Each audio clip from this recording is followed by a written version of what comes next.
Umpire अपने फ़ैसले को दुरुस्त समझ रहे हैं, तो फिर शकीब उल हसन का भी ये मानना है कि उनकी जानिब से जो अपील की गई वो आईसीसी के कवानीन के ऐन मुताबिक है। तो फिर दूसरी जानिब साबिक खिलाड़ियों की जानिब से भी एंजेलो मैथ्यू के हक़ में बयानात आना शुरू हो गए हैं और उनका ये मानना है कि जिस अंदाज से शकीब उल हसन का ये अमल रहा, ये एक इंतहाई गैर मुनासिब अमल है। साबिक क्रिकेटर्स की जानिब से वाज़ेह तौर पर ना सिर्फ बयानात सामने आ रहे हैं, वो मैदान में एंजेलो मैथ्यू के हक़ में भी आ गए हैं। गौतम गंभीर ने इस फैसले को इंतहाई ख़राब फैसला करार दिया।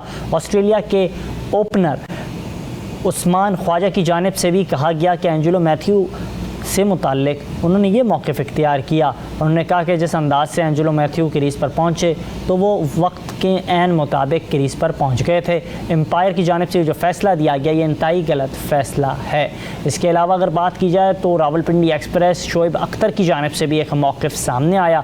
उन्होंने इस हवाले से शकीब उल हसन को मुखातिब करते हुए कहा कि शकीब उल हसन को ये अमल नहीं करना चाहिए था, ये स्पोर्ट्समैन स्पिरिट और क्रिकेट के स्पिरिट के ख़िलाफ़ है। इन तमाम तर मौरिकात पर आज के प्रोग्राम में गुफ्तगू करेंगे और कोशिश करेंगे कि ये जो मामलात हैं, ख़ास तौर पर एम्पायर के किरदार के हवाले से मुसलसल सवालात उठ रहे हैं, इनको आज के प्रोग्राम का हिस्सा बनाएंगे। इसी हवाले से हमें बज़रिया ऑडियो कॉल ज्वाइन किया पाकिस्तान की क्रिकेट का एक बड़ा नाम, रिकॉर्ड होल्डर और वेटरन क्रिकेट के हवाले से बात की जाए तो वहाँ भी शानदार परफॉर्मेंस का मुजाहरा किया बतौर विकेट कीपर बैटर, लेकिन इन्होंने काफ़ी जो है खिदमात सरअंजाम दिए बतौर एम्पायर भी। और ख़ास तौर पर ये जो मामला है, अगर बात की जाए जिस तरह से वर्ल्ड कप में एम्पायर के किरदार पर अब सवालात उठ रहे हैं, इससे मुतालिक भी बात करेंगे। ताहिर रशीद साहब हमारे साथ मौजूद हैं, किसी तारीफ़ के मोहताज नहीं। जनाब बहुत शुक्रिया कीमती वक्त देने के लिए। सर, मुसलसल हम वर्ल्ड कप में देख रहे हैं जो एम्पायर का किरदार है वो इतना ज़्यादा मुतनाज़ होता जा रहा है, क्या कहेंगे आप? थैंक यू, अस्सलाम वालेकुम, बहुत शुक्रिया आपने इंतज़ार किया। मसला ये है कि अंपायर द होस्ट जज ऑफ द अंपायर की आप किसी डिसीजन भी आप किसी भी कोर्ट में नहीं जा सकते। वो the last decision is done. जैसे कि आपको पता है कि क्रिकेट में लॉ बिल्कुल आईसीसी ने अपने लॉ बिल्कुल आपके सामने रख दिए हैं। उसमें स्ट्रेट अवे लिखा हुआ, आप जाके पढ़े, 41 लॉ है, 40 और 41 पढ़े, उसमें लिखा हुआ है batter must be reach the crease within a 2 minute in 50 overs or 20 overs matches। अब उसमें यह हुआ कि 1 मिनट 50 सेकंड वो पहुंच गया, 30 सेकंड तक 5-10 सेकंड का फर्क पड़ा। तो ऐसा हैपन बहुत कम होती है कि उसका हेलमेट टूट गया, जबकि आईसीसी ने भी लॉ में लिखा कि helmet must be wear, the cricketer must be wear after the team use incident, helmet compulsory कर दिया है। लेकिन बैट्समैन को भी चाहिए अपने अटायर पूरे वो अपने वक्त पर तैयार रखें, उसमें कोई ऐसी हैजल ना हो। जब वो गया तो इत्तेफाक से उसको टूट गया, उसी वजह से टाइमिंग में फर्क पड़ गया। तो ऑपोजिशन कप्तान ने अपील कर दी, ऑन अपील अंपायर आउट देगा। अंपायर ने जाके शकीब से पूछा और कि आर यू सीरियस, इस अपील पे आप सीरियस है? अच्छा, इसमें बिल्कुल आप दुरुस्त कह रहे हैं, आप बिल्कुल दुरुस्त कह रहे हैं। तमाम तर पस मंज़र के हवाले से बिल्कुल आपने दुरुस्त अंदाज से इस पर तबसरा किया। लेकिन मुझे काइंडली ये बताइएगा कि जिस अंदाज से अब शकीब उल हसन की जानिब से तो अपील की गई, उससे मुताल्लिक एंजेलो मैथ्यू ने ये मौक़िफ़ इख्तियार किया कि वो 5 सेकंड पहले पहुँच चुके थे और बाद में जब वो क्रीज़ पर पहुँचे तब हेलमेट टूटा, तो वो पहले पहुँच चुके थे और ये जो अपील की गई ये गलत की गई।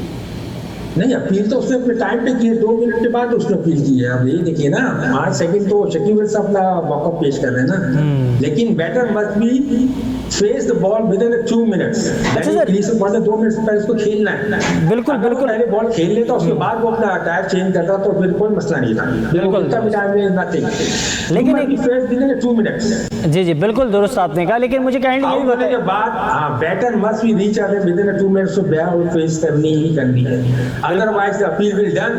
The umpire, this is the whole soul.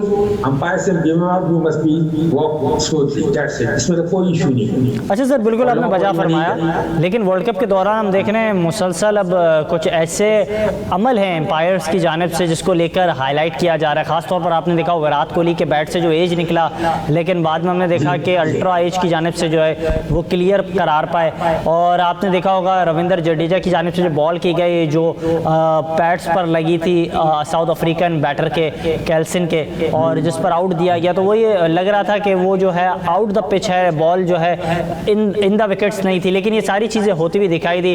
और ख़ास तौर पे बात करें अगर हारिस रऊफ की जानिब से जो साउथ अफ्रीकन बैटर जो क्रीज पर मौजूद था उसको आउट करने के हवाले से, तो इन तमाम तर मामलात पर एम्पायर के किरदार को काफ़ी ज़्यादा जो है तनकीद का सामना करना पड़ा है, क्या कहेंगे?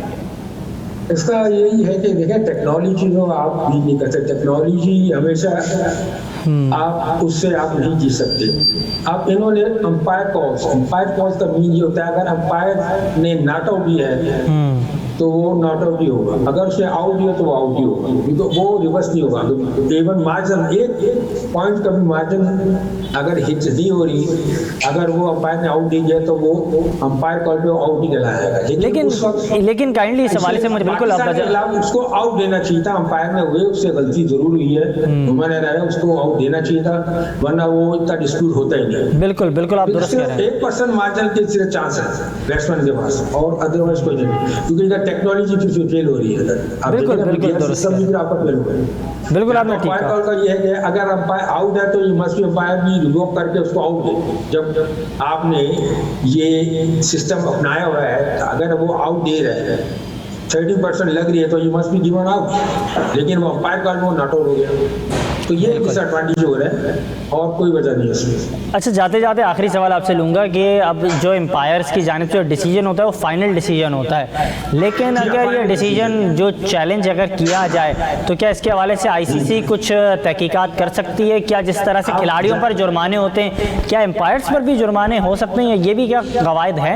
जी, उसमें यह है कि ताबिश के एम्पायर के उसमें पॉइंट सिस्टम है। अगर अंपायर 3 गलतियां करता है, 4 गलतियां, तो वो उसका ग्राफ नीचे आता है, और फिर आईसीसी के जो 15 पैनल में है, अगर उसकी देखते हैं साथ ही कारकर्दगी, अगर उसके अपना आउट डिसीजन के ज्यादा एरर है तो उसको वो फौरन नीचे कर देते हैं, तो फिर वो नया कोई अंपायर ऊपर आ जाता है। तो ये उन्होंने एक सिस्टम बनाया हुआ आईसीसी ने कि अगर बैड अंपायरिंग कर रहा है एक अंपायर, उसकी डिसीजन से 10 से 15 अगर खराब हो गए पूरे सीजन में, तो वो उसको अपग्रेड से डिग्रेड कर देते हैं। तो ये मेरा अपना सिस्टम बनाया हुआ है। इसमें पॉइंट सिस्टम होता है। अगर अंपायर ने 3 गलतियां की है एक मैच में, तो उसके समझ लें 2-2 पॉइंट दे रहे हैं, तो वो अपना अंपायर अपना पूरा अपना चार्ट बनाया हुआ है आईसीसी ने, वो ग्राफ बनाया हुआ है, जो जितनी उनकी गलतियां होती है वो नोट होती हैं, फिर उसके बाद से साल की कारकर्दगी की वजह से उनको अपग्रेड से नीचे डिग्रेड कर देते हैं, और जो नीचे अच्छा फाइलिंग करता है उसको ऊपर ले जाते हैं। जैसे अब ये हमारे जैसे हाल ही में हलीमदार रिटायर हुए तो पाकिस्तान के अंपायर चाहिए था, तो ऐसा हिमाचल रेपुटेशन थी, वो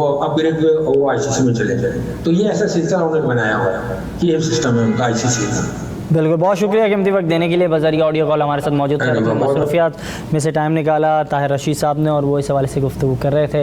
और आपने देखा कि एम्पायर का किरदार जो है क्रिकेट के अंदर काफ़ी अहम होता है, और उन्हें गैर जानिबदार होकर फैसले लेने पड़ते हैं।